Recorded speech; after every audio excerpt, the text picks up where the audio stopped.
That's our first response. Military.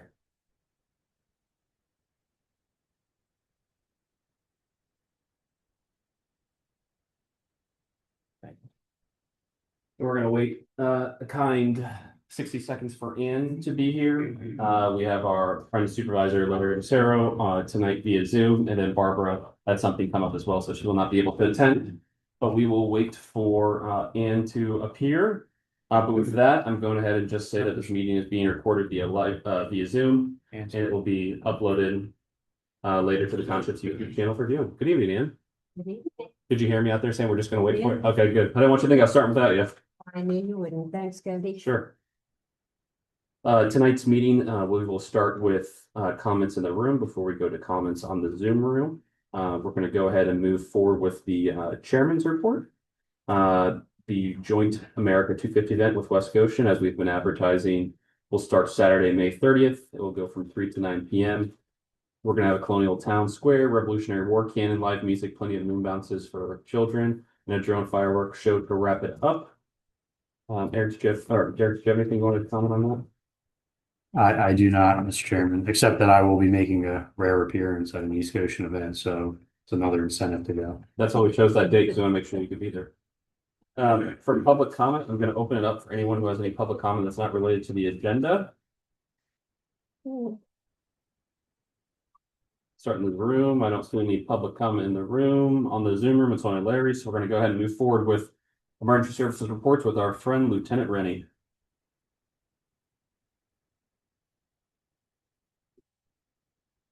I'm gonna make this quick so Cody doesn't yell at me. Chief Leahy wants to apologize for not being here. He had an event in East Rutherford, New Jersey that he couldn't get out of. Luckily for you, he had me. Here's the data from the 2020 or March 2026. I was advised April statistics have not been finalized as of yet, but once they are done, they will be provided at the June meeting. In March of 2026, the West Town East Goshen Police Department responded to a total of 2,113 calls for service. 1,071 of those calls were specific to East Goshen Township. For those keeping score, that's a total of 3,074 as of March 30th for East Goshen Township. We invite all the residents to visit our website and social media pages, learn about the police department, see what we're up to. While you're on the Facebook page, you can scroll through, see various posts, mentions, specifically Officer Spotlight. Somebody in this room may or may not be the most liked subject of those Officer Spotlights. It's no big deal, it's funny. Moving on, there were 9 animal complaints, 3 commercial burglary reports, one of which was unfounded, 2 respected juveniles.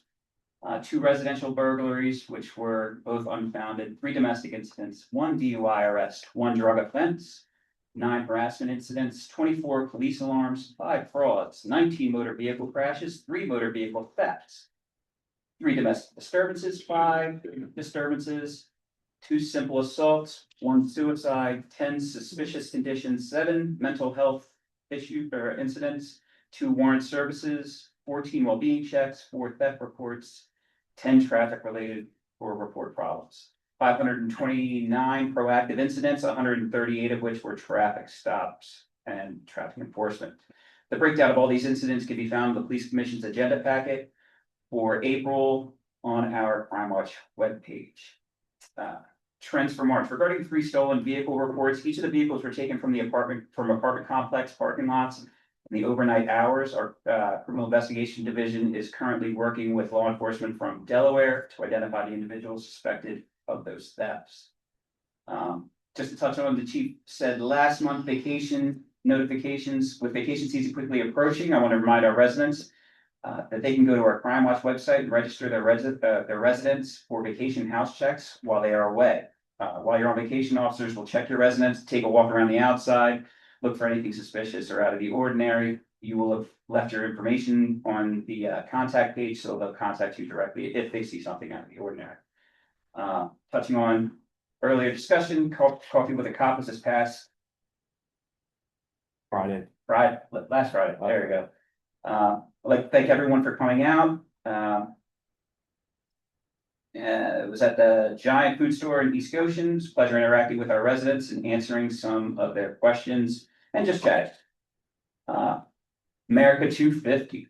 The police department is looking forward to the America 250 event being held in East Goshen Park later this month. In addition to officers being at this event to assist with security and traffic, we will have our community service tent up. So we invite everyone to stop by, get some free swag, talk to some of your local boys in blue. Finally, I heard a rumor that East Goshen was considering Chief Leahy to ride on the float for the parade. As someone who is definitely not qualified to speak on his behalf, and I have zero ulterior motives for this. I have a strong feeling he'd secretly love to have that opportunity. No matter how much he insists that he'd rather pass, this kind of thing is right in his wheelhouse. But he's probably too modest to ask himself. So feel free to ask him and press the issue. That's all I have. Thank you, Lieutenant. Would you like to ride the float too? I'll leave that there. Okay. Yeah. Any questions from the board members? No. Yeah. Larry, you have anything? You good? I appreciate the copy of the cop. Good. It was a good conversation. It was a good turnout. So appreciate everything you all do. Thank you so much. Have a good night. Thank you. Thank you. Thank you. We have no other updates for fire EMS, no public hearings, no financial report, no minutes, and we're going to move ahead to the treasurer's report, Kelly. The treasurer's report is covering our financial activity from April 9th to April 30th, 2026. The general fund revenues were primarily generated from real estate tax collections, earned income, and local taxes, as well as rent, permits, alarm fees, park and registration, and civilian rentals. Our expenditures during this period reflects the ongoing costs of municipal operations, including the monthly WeGo police contribution, vehicle maintenance and repairs, highway materials, building upkeep, tree removal, legal and engineering services, park and rec program, events and maintenance, insurance premiums, and the initial annual contribution to Good Fellowship EMS and for routine operation expenses. The capital reserve expenditures include $74,000 for a replacement Ford F-350 truck, along with $6,000 for lighting and sound off signal equipment to be installed on the new. Are there any questions on the treasurer's report? Yeah. I don't. Anything? No. Okay, both No. good. No. Nothing from Larry. I think, Kelly, my only thing, I know it's hard to tell now with how expensive gas prices are. I'd be curious to the impact. I know Peter brought it up to me as well, that what the impact that's going to be on our overall budget. So I know we're doing okay other places. I think we're going to be a little rough there. Yeah, I wondered about that too. What did we spend next year on school? Not off the top. But it's not even including that, it's like everything, because the cost to get stuff shipped goes up, the cost for everything goes up that line. Oh, yeah. It would be great to see a comparison at some point. Yeah, I agree. If you're able to run the first 5 months of last year, I guess we went 4 of last year and this year. Yeah, that'd be helpful. Well, then, With that, I'd entertain a motion if anyone would like to make that before we get a public comment. Mr. Chairman, I move that we accept the receipts and approve the expenditures as presented in the expenditure register and as summarized in the treasurer's report. Did I have this on it? No. Yeah, thank you, Ann. I do hear a second. We heard it. You good? Yeah. You okay out there? I I have a second. All right, thank you, Peter. There's all Any, three of us. yeah, any comment from the board on bills? Any comment in the room on the bills? With that, I'll go ahead and call a motion. All in favor? Aye. Aye. Motion carries 4-0. Thank you. We're gonna go ahead and move along. We have no old business, and we're gonna go over to Jerry Davis as pertains to the Vision Partnerships Program. Thank you, Mr. Chairman. So this is basically the continuation of the comprehensive plan, potential comprehensive plan process that we're looking to go through in East Goshen. We're still exploring a lot of sort of different avenues and being thorough, as I said last meeting. One of the things that has come up in the past meetings was the fact that there's a potential to go through maybe Chester County as them being them themselves being the planner that we would work with. They're offering that service through their technical assistance program, or potentially go out for an RFP for a private planner and go that route. the happy medium used to exist, and I did go through that process before in another life, and that was under the Vision Partnership Program that the county used to have. And they had that program for 30 years until they did not fund it just in this past fiscal year in 2026. And what that is, again, it's kind of marrying the two ideas, is that you are able to go out for a planner, certified AICP planner, in order to complete your RFP process, complete your comprehensive plan process. But the county does have did have cash grants to pick up half of that, half of the amount of the total cost for that. And in conjunction with just picking up the cost, they would actually send somebody to be the liaison and make sure the process was going correctly. So, I don't know, again, I went through the process probably 7 or 8 years ago in my old position in West Goshen, and it was a good partnership. I thought it worked well. So this was just a letter in order to talk directly to the commissioners and the new chief administrative officer, I think is what they're calling the new person at the county, to really reach out and say to the county, we're going through this now. We would love it if the Vision Partnership Program were in place in 2027 and beyond. Because right now, I think it even says on their website, they don't know if it's going to be brought back. So I think the theory is the more they hear from municipalities and how much they appreciated the program, the more they're likely to fully fund it again in 2027 and beyond. So that's this letter that I was able to craft. I don't know if there's any changes that anybody would like to see to the letter. I'll let the board discuss, and I do have a draft motion for this subject, Mr. Chairman. Thank you, Derek, for that comprehensive review. I think once we send it, I'd be happy to, unless anyone else would just make public comment at the commissioners meeting about following up on our letter, just saying that we would desire that as well, unless someone else wants to do it. But any questions from the board on this memo? I just have a comment. I don't know if you can hear me. A friend of mine who has pretty good connections with the county commissioners and with the county planning office told me that she heard that the county commissioners have been surprised that they haven't heard any complaints from any of the municipalities that the Vision Partnership Program disappeared. And their attitude is, well, no one's asking for it, so we may as well not fund it. So I think it's worthwhile for us to be the squeaky wheel and to say, no, we might be interested. So I think the letter is worthwhile in that regard.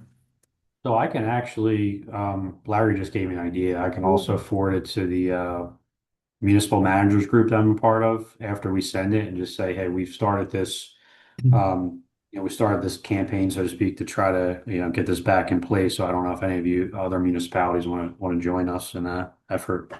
That I think would be superb. Yeah. Okay. Absolutely. Thanks for flagging that, Barry. Good idea. And Derek, Larry, I look forward to you joining with me at a commissioners meeting to make public comment then on that. I'll take that as a yes, Larry. Frankly, I didn't hear you, Cody. I just said I look forward to having you join me at a commissioners meeting for during public comment, just making a comment about the importance of this program. That's all. Sure. He just signed you up. He signed you up, Larry. I now I understand and I'm agreeing. I'd entertain a motion from the board before we go to public comment. Mr. Chair, I move that we send the draft letter to the county commissioners expressing East Goshen's desire to see a reinstatement of the Vision Partnership Program cash grant in the 2027 budget. And I second. Thank you, Peter. Thank you, Ann. Do we have any comments in the room about this? Comments on the Zoom? With that, I'll go ahead and call the motion. All in favor? Aye. The motion carries 4-0. Thank you. We're going to go ahead and move forward with to our next agenda item, which is the ESAC solar feasibility study. Derek. Yep. Again, this is one of the things we've been touching on in various ways at past meetings regarding the ESAC's desire to kind of explore the possibility of solar on this complex, as I think was explored. The potential of it was explored. It was never done. I don't know how many years ago, maybe 8 or something like that. So we were able to get a memorandum of understanding over last week from PA Solar Center. who agreed to do a feasibility study for us, feasibility assessment for the fee of $200. And again, the ESAS has been talking about their desire to do this, and this would just be a motion for the board to be okay with me signing the MOU and going forward with the feasibility study. This does not commit us to any sort of project. It is kind of merely, again, a document that we can use to say whether it's worth it or not. And then there would be further discussions at the board level. And obviously there'd be a fiscal discussion as well at that point. Thank you, Derek. I'm encouraged that this seems as if our public works building is already fit for it, so it doesn't even require any additional infrastructure changes at this point. But I'd be happy to see if there's any board comments on this. I have one, and I think Larry would concur with this. It's rather heartening to me to see ESAC putting forward this kind of proposal under their conservation side. It seems right up their alley, and so I was pleased to see it. Thank you, Ann. I agree. Thank you, Larry. I have a question about the agreement, the $200 fee. So they're going to do all for $200 or just something. It seems like there's some fees later on that they're going to charge a fee, but they don't say, but they're going to charge a flat fee. The PA solar. They say that they have a grant that knocks down the What- amount. Yeah, so What's the grant? Like, they're not saying everything in here. well, so and I think this was touched upon when I think David was up there talking about it, but everything else is contingent upon getting through the feasibility phase. So that would be if you actually wanted to do the solar and we had that big discussion of, you know, the project itself, and you had to budget for it and go through the grant process and retain them to kind of go through write the bid specs for the construction process. So, and I also think that a lot of their fees would be written into the construction bid process itself, if memory serves. So the only thing we're committing to now is the $200. There's nothing being committed to beyond that. That would be a much larger discussion at that point, if you make it past the feasibility stage. Yeah, and they say under fees, PA Solar offers below industry standard pricing by subsidizing fees with grant funding. So I think that's. I think some of the stuff is referencing, again, if we went into the project phase. But Yeah. can you just put it out to bid, the solar company say we want solar panels, what would it be? Give us a number. They would have all the information. Like any solar company, if there's 10 companies out there who do solar today, you can say, hey, we would like solar panels on our building. Can you give us a bid on the solar panels and the performance and all that? They would have all those valuations, they have all the information from them without going through someone else. Well, I think you could do that. I mean, the way it would, I mean, if you just did an open-ended, hey, you know, give us your bid specs, or, but I mean, the bid specs usually come from our side. So I think Solar Center would be the consultant, for lack of a better term, on us being able to come up with those bid specs if we were to go through with the construction. So right now, this is just whether they would think it would be feasible or not to do it based on the building that we have and all the things that we have going on there for load bearing and whatnot. So hypothetically, we could spend $200, get a feasibility study. Then we could see what these people would offer and how much. If we don't like, we could just go out to open bid and just be like, hey, this is what we need. And open it up. Yeah, but again, the document, whatever has to come from us. So I mean, What we would get from this feasibility study though. well, I don't think this isn't have anything to do with the actual, particularly construction bidding documents that we would have to come up with if we were to go to that. Understood, but making it see if it would be even worth it. Correct. Yeah. Yes. Yeah. Yes. Now, I guess if you're saying, you know, if they do the feasibility study and then we just decided to do the rest of it ourselves, I guess that's another question. But it doesn't lock us into using them specifically beyond the feasibility study. No, it does not. No.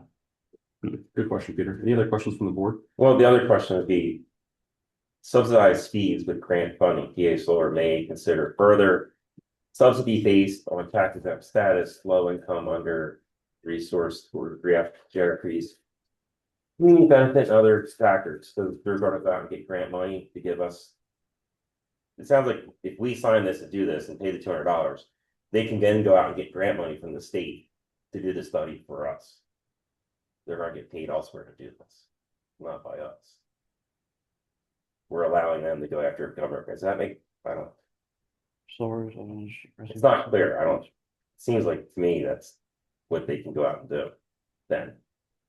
I think, so to me, that language is, I mean, maybe Mark could weigh in here if he wants. I think that, Maybe I'm not understanding it. This, the way it's working to me, it seems like they're gonna go out and go get grant money and get paid to do the study from us or somewhere else from the government. For who knows how much, an undisclosed amount. yeah, it sounds like they're talking about what they potentially could do as far as what their standard practices could be. To give us a bid. I mean, I could ask them. Well, if we were to go to that, you're talking about the construction. No, phase. we signed the $200 agreement. Yeah, It sounds like they can go get subsidies for grant money to do the work we're asking based them on the, to do. yeah. But I don't think just individually. They can try. It allows them to try to do that. Yeah, correct. Which Yeah. I would think they would know they could probably do that and get money. Sure. Mhm. Well. They just don't want to commit to it. I think, I don't know. I think it's the suggestion is they're not able to rely on grant funding. They just say they're gonna try to. Yeah. They're trying to get below industry price. Mhm. Knowing that there's a good opportunity for them to land the grant money. Yeah, they're not doing it for nothing. They're gonna get something, I know that. That's fine. So I was just curious if they're gonna get to tell you. I guess that would just depend upon after we move. It's a decision we can make after the feasibility study's done, right? Absolutely. No, it sounds like for them to do the feasibility study, they can then go ask for grant money to do the feasibility study for us. That's the way it reads to me. So to me, it reads- Peter, what line item are you focusing on? Fees, Under fees. scope of this agreement and fees.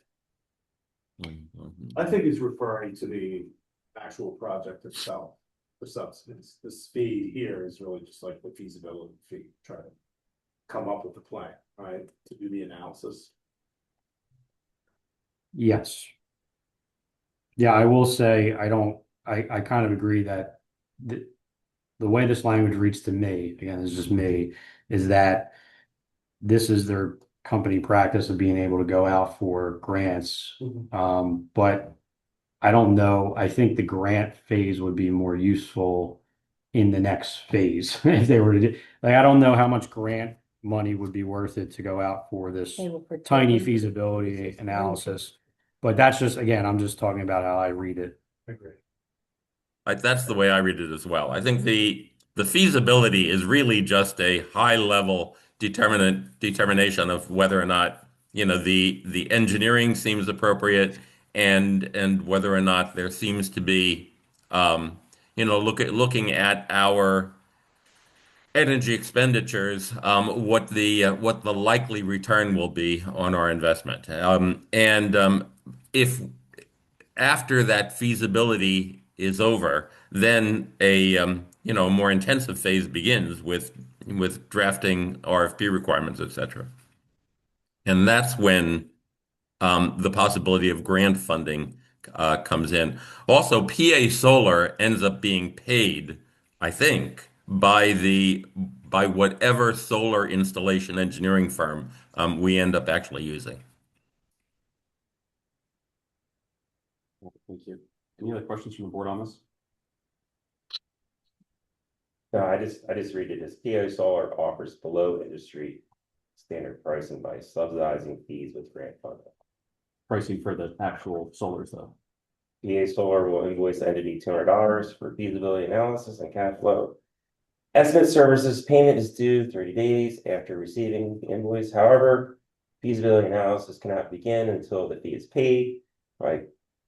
Is paid. PA Solar offers below industry standard pricing by subsidizing fees.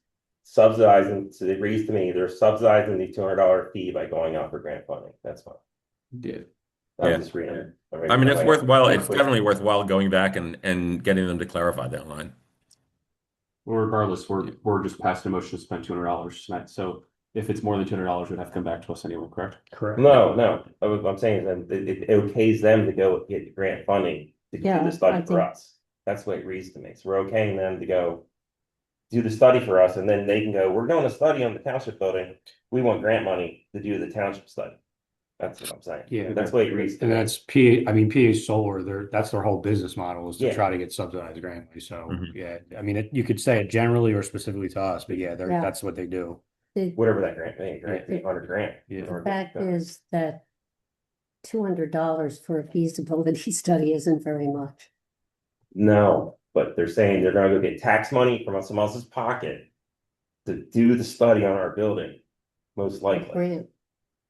Yeah, Tax money from other people's pockets. I hear you if it's tax money from other people, but if it's tax money from other people, I'd rather go to us than other people, so. I hear your concern, Peter, you're more than welcome to vote no on this if you'd like. Yeah, that's fine. Any other questions about this? I'll take it back for, just if there's someone like to make a motion on the feasibility study, and then open up to public comment.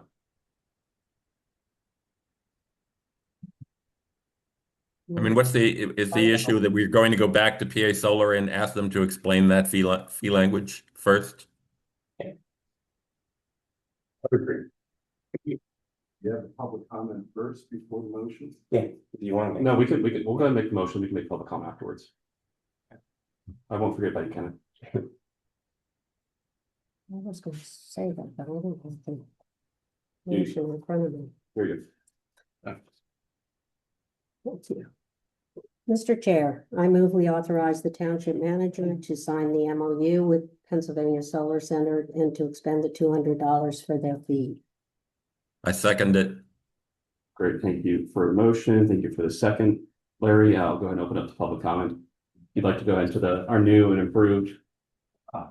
Where's the camera? We still gotta get one. Yeah, don't remind Derek, please. Ken Flanagan, Marydale. I'm a big supporter of the solar going here, but knowing that solar installations are within the top 10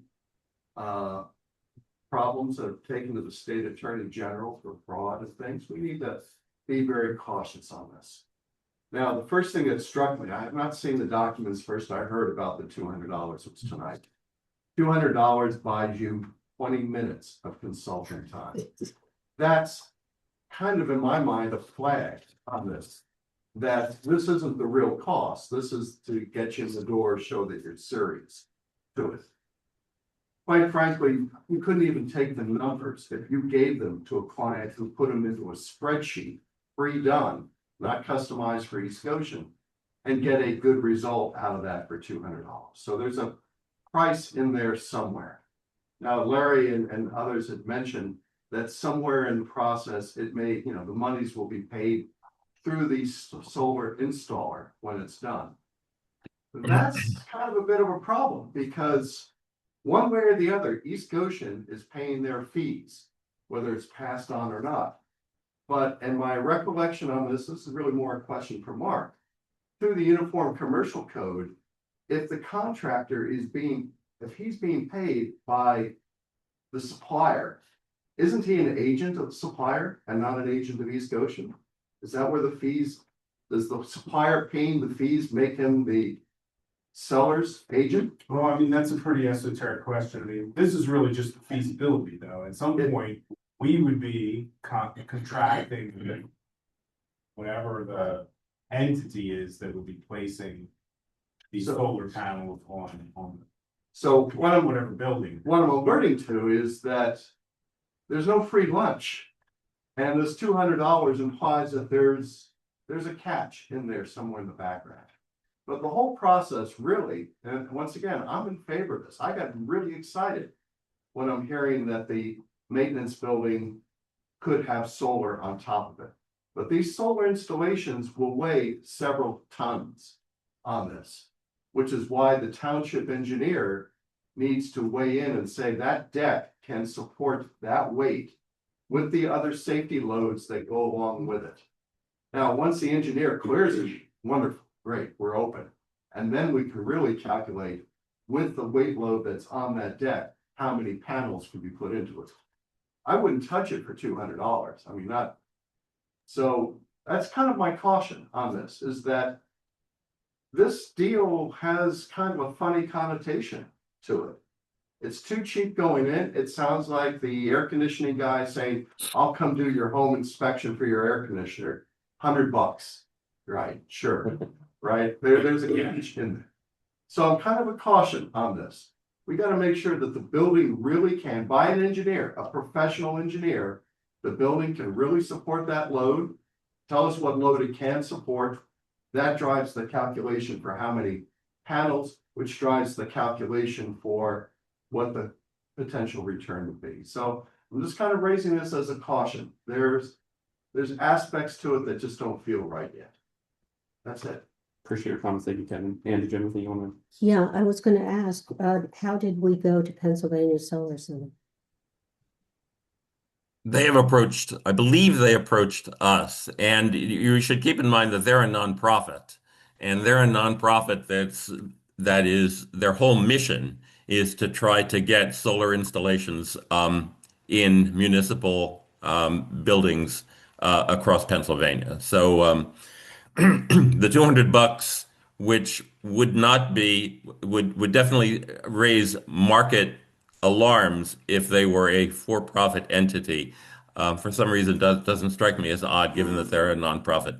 The um, the feasibility study, my understanding is that will be in conjunction with our engineer. The feasibility study is not going to happen without them talking to Pannoni. Benoni would have to be involved in the conversations, correct? Yeah. Thanks, Larry. Okay, any other comments from the room? I don't see why we just wouldn't go ask for a regular solar company to give us a proposal, Well, someone that does it. correct me if I'm wrong here, but if we go through these people, there's an opportunity for grant money. But if we went through a regular solar company, we would not have the opportunity for grant money. I'm sure you can get grant money too. You can apply for grants. We do it all the time, right? But specifically for solar, is in this company like specific for that? I think we're just backing up for a second. I think regardless, just hypothetically, if Yeah. this went out the door and we ripped this up and we said no to these people, I think if we started from scratch, I think the first step would not be going to a solar company. I think the first step would be some sort of feasibility study. Yeah. Now, whether that's working with a specific company to say, we'd like you to first look at the feasibility, or getting together our own RFP saying, before you even start this, you're going to need to look at the feasibility and put that out to 10 different companies, whatever the point may be. But I think the very first step is going to eventually, whether it's this or something else, it's probably going to have to be some sort of feasibility assessment of the condition of the roof and what professionals that do this think Yeah, about the long-term prospects of it being in place. part of the reason I asked about how we got this recommendation is to find out if it was a nonprofit, which makes it a very different animal altogether, having spent my career in nonprofits. Their ability to get grants is very high. That's how they live. That's how colleges and universities live and other entities that are nonprofit.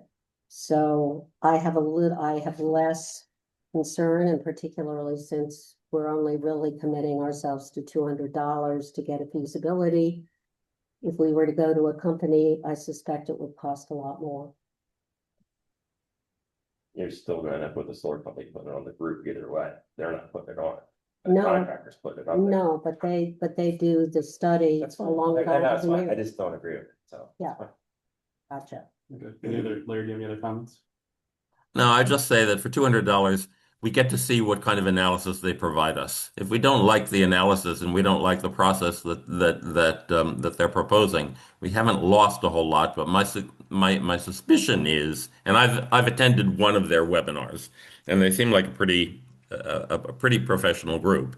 My suspicion is that they do a lot of the upfront homework in terms of identifying a list of potential suppliers and also help you with essentially the RFP process. If we decide to go that route based on their initial feasibility study. It seems to me they're doing a certain amount of um, analytical homework for us up front to just to find out whether or not this is even feasible. And if we decided to go that route, then what our options would be. Okay. Any other comment on the board? Anything else in the room? Zoom room? With that, I'll go ahead and call the motion. All in favor? Aye. Aye. Aye. Motion, all opposed? Opposed. Okay, motion carries 3-1. Go ahead and move forward with the possible adoption of resolution 2026-07, the Monarch Butterfly Pledge. Derek. Yeah, Larry, do you want to speak on this a little bit? I know had spoken about it before in previous meetings, but Yeah, and I think the Derek and Amory Stedman should be there, and I think they're going to speak on behalf of ESAC.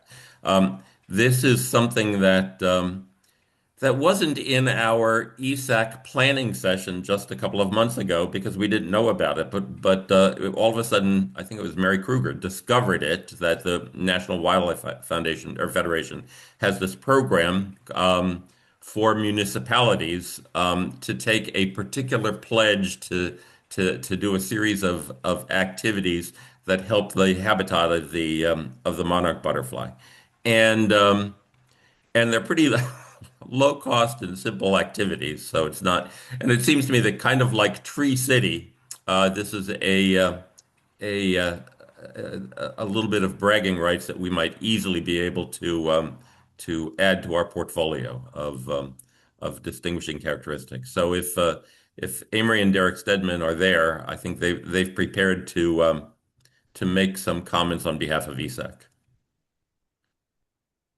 Great, thank you. I think this just is a good opportunity for us to try and get that golden medallion that the Parks and Rec department's been chasing. Oh, yeah, I would, yeah. It has something on more read and it's easier. Sure. Please just state your name if you're an East Goshen resident, which I know you are, but. Hi, I'm Emery Stedman. I live at Hershey's Mill. Let me get them. And I'm a member of the Environmental Sustainability Advisory. Oh, sorry, thank you. So the National Wildlife Federation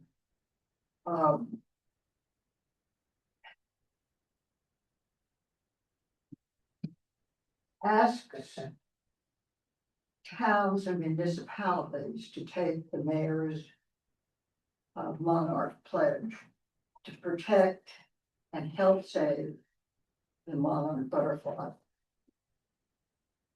The pledge says, and I quote, "The monarch butterfly is an iconic North American species whose multi-generational migration and metamorphosis from caterpillar to butterfly has captured the imagination of millions of Americans.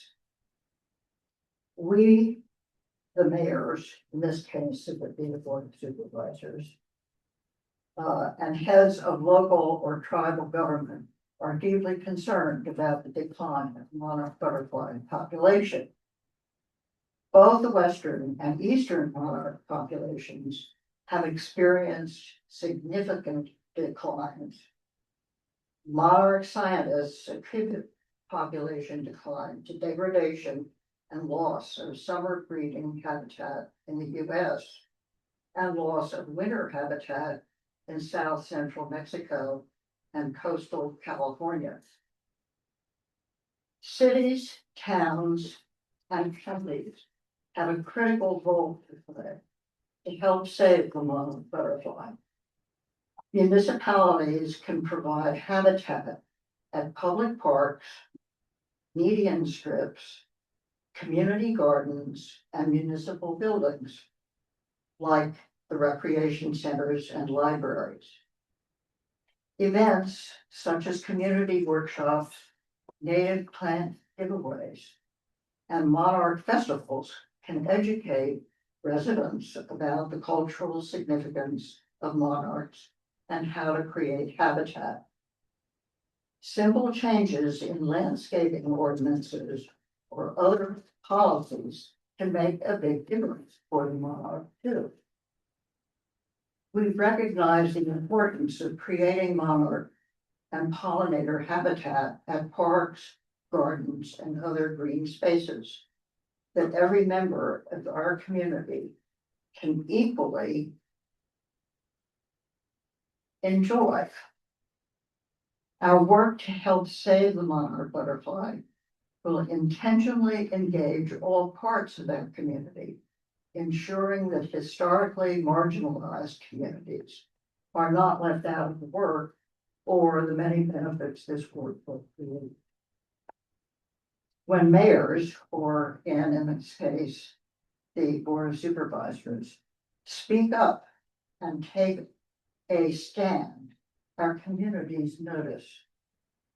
Therefore, we hereby commit to help restore habitat for the monarch and encourage our residents to do the same, so that these magnificent butterflies will once again flourish across the continent. The Environmental Sustainability Advisory Committee is asking the East Goshen Township Board of Supervisors to pass a resolution to make the mayor's monarch pledge. Appreciate your comments. Thank you. Any questions from the board about this? Any questions in the room about this? No, it actually fits in, I think, with some of the projects that have been planned for bees as well. Native bees. Great, thank you. Well, we have a gentleman about to come up and make a public comment. I would go ahead and entertain a motion to adopt the 2026 Mayor's Monarch Pledge. So moved. Thank you. Do I hear a second? Okay. Thank you, Peter. Second. Go ahead. Floor is yours. Thank you. I don't want to double what my wife said, but just I thought I'd give you 5 ideas you could take home. Listening to Peter talking about solar, and it seemed to me one of the things you wanted was facts. So just trying to share some facts with you. There are many butterfly species. There are 554 butterfly species. The drop is 22%. Probably the top 3 include the monarch. And in this case, the projection is the monarch will probably collapse in 2080 unless places like East Goshen and other places do something to conserve the monarch population. And just again, the facts of the matter, the eastern monarchs and their western monarchs. The western monarchs are taking a bigger hit than we are, but the eastern decline since 1990 is 80%. Okay, why should any of us in this room want monarchs? Well, they're probably the best pollinator we have around, and they affect the food chain, starting with tomatoes, peppers, eggplants, melons, cucumbers, squash, peas, beans, berries, apples, pears. If they aren't pollinated, they don't get fruit. So that means if they're not pollinated, you don't get apples or blueberries or peas or beans or tomatoes.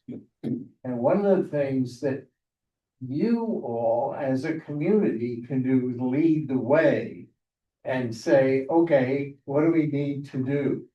So it's habitat loss.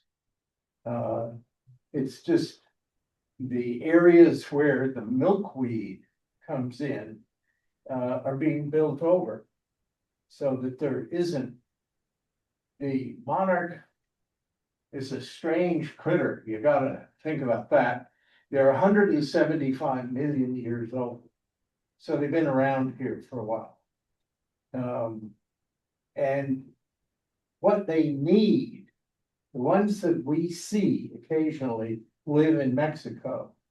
Now, this is a hell of a trip because they have to, if they can, they store up a little bit of nectar and that gets them to the next feeding place. And so what they need are a series of feeding places between here and Mexico. So a township, a school, a community can say, let's plant. And there are 3 kinds of milkweeds to plant. The only place that the monarch butterfly can lay its eggs is on milkweed plants. And the larvae has to eat part of the plant. The caterpillar stays around for about 10 days and then makes a chrysalis, which in 10 days later makes a butterfly. And then a butterfly goes through 3 or 4 changes before it gets back to Mexico. And in Mexico,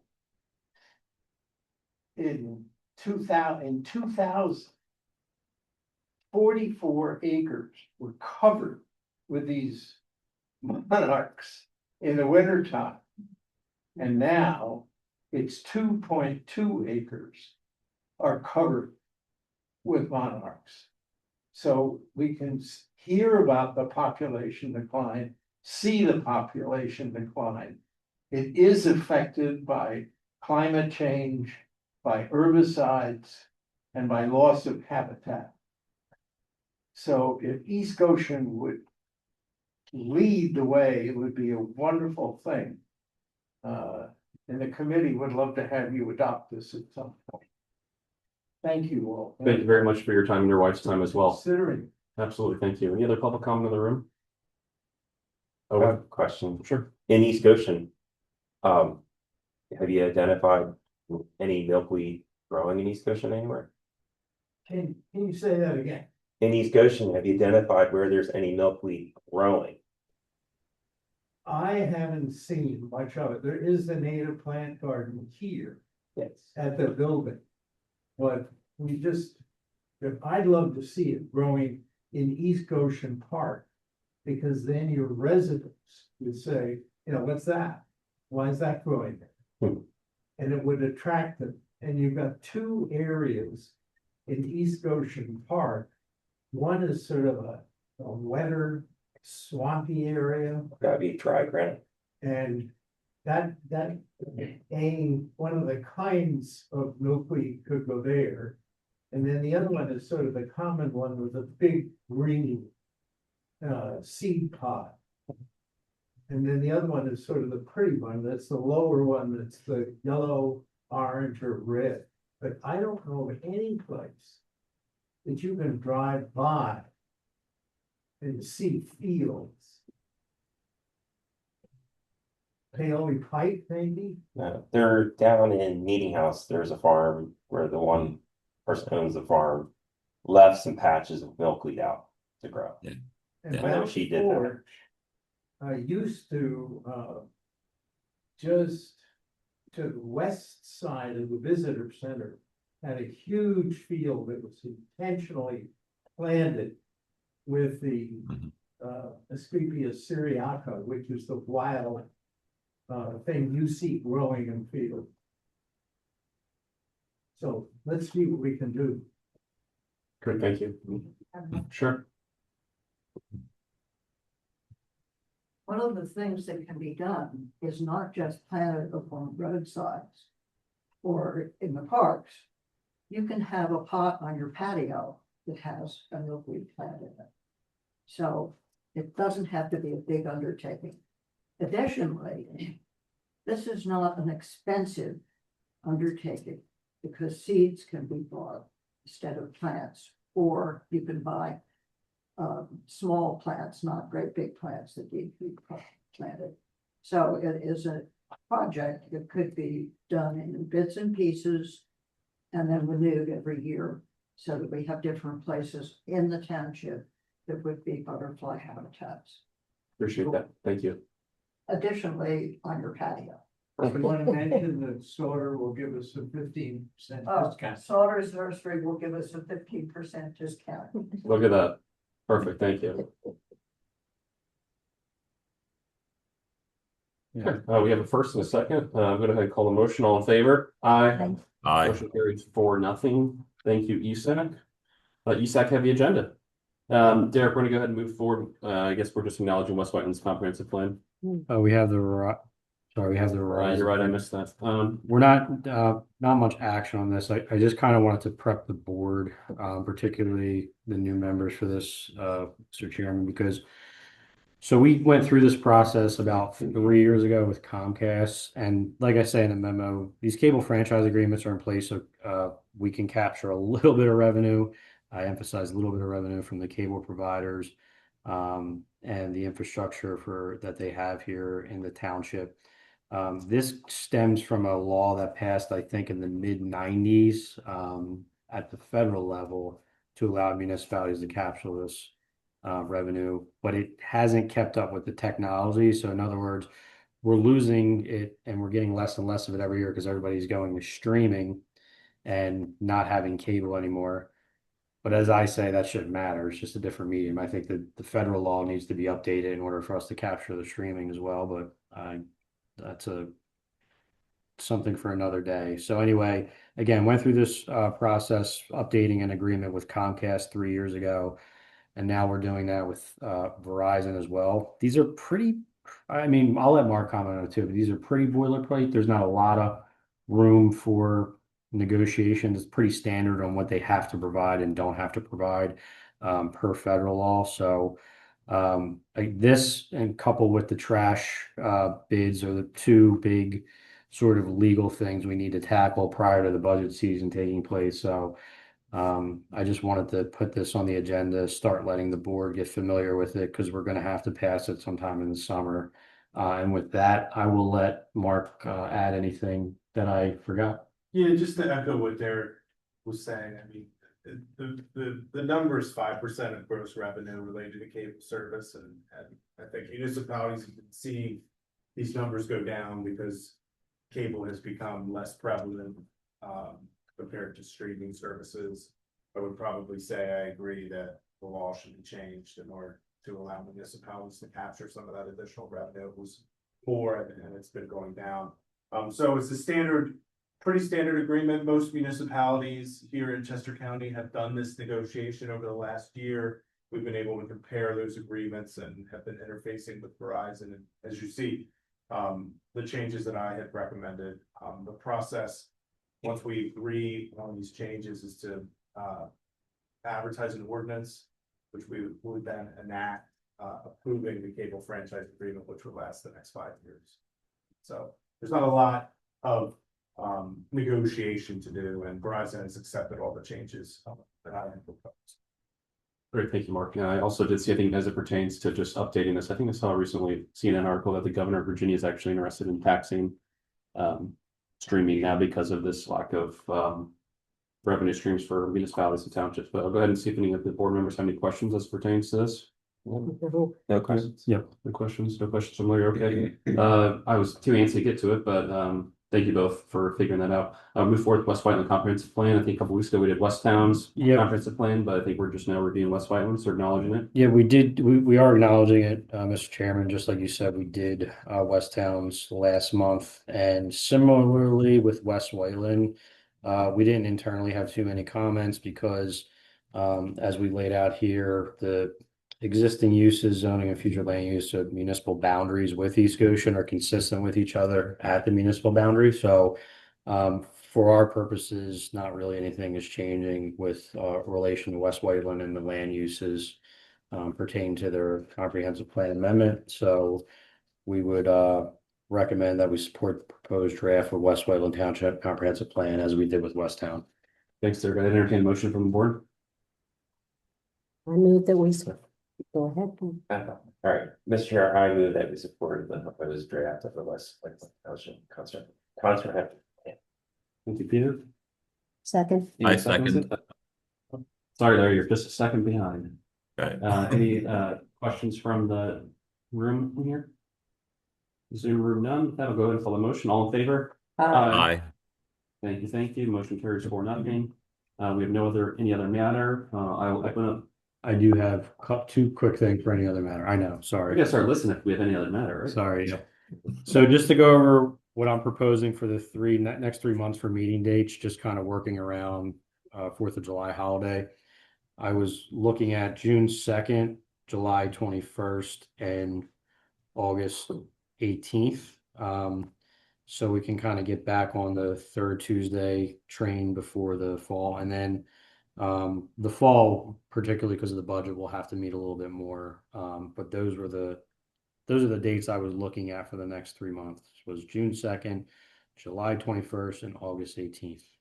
Thanks, sir. How's that work for everyone's calendar? Good. What on calendar? It's good with Peter. I see Ann's navigating her calendar. Larry, you navigating yours. There's somebody who wants to get back on there. I don't have it in front of me. I'll have to check later. Okay. I think I'm fine. Yep. Actually, hold on. I'm fine. Larry's getting his calendar. So while Larry's doing that, I can do my other Please. thing. So And you're good with those dates? Yep, I'm good. if everybody, particularly the members that have been in place for a couple of years, we've been talking about the charter chase speed, and we had that temporary speed bump. We did have a resident contact us about, springtime speeds catching up again. So Mark and I think we were both of the opinion, as the board was last year, the permanent speed bumps are just not a good idea there. But we were going to take a look at putting the temporary ones back in, but not the short. It was kind of like the ones that were in last year were a little bit abrupt. So we wanted to put in a new material that was lower and kind of mimicked a little bit more what the real speed humps are, to see if that could be a happy medium between slowing people down but not damaging cars. So that was just more of a comment. Mark and I are looking into that and seeing if that's, a way we can go. And I kind of want to test this out here just to see if these temporary speed humps work a little bit better for future uses at other places. So I don't know if there's any comments on that, but I just want to let everybody know what I was doing. No, they're not very expensive, right? Hmm? They're not very expensive. No. No. And again, the temporary one last year was just a little too abrupt. It really worked for me. Yeah, I mean, I guess I don't know. We had a lot of complaints about the abruptness of it, so I won't comment further. But I think I'm wary of speed bumps, and I don't want speed bumps to come flip forward again, just in general. But then also, even if paints, I was talking with Mark about Taylor Ave that we had a debacle on. It looks like Liquid Fuels, PennDOT is fining us and even giving us money back for that. yeah, So that's another thing I just want to get out of the speed bump business. it's a nightmare dealing with PennDOT, and we've had in other areas of the township. They're just it's been difficult dealing with them on speed humps and liquid fuel reimbursements. So I mean, even if I had to say, I'd say let's just avoid putting a new speed bump in general, but I don't really want to get into discussion, so I'll leave it to staff on that. Okay, thank you. Derek, by the way, those 3 dates for the Board of Supervisors meetings work for me. Okay, Great, thanks. And you make sure to let Barbara know too. yep, I will. And we'll start advertising it. Thank you. Great, thank you, everyone. We'll go ahead and move forward to public comment. Eric's the only one who hasn't had a chance to speak tonight. I don't know if he's going to. Okay. With that, do we have any liaison reports? Nothing from Ann, nothing from Larry, Peter, nothing from me. You've heard enough from ESAC tonight. No correspondence, correct? No. With that, I'd entertain a motion to adjourn. So moved. Thank you, Ann. Do I hear a second?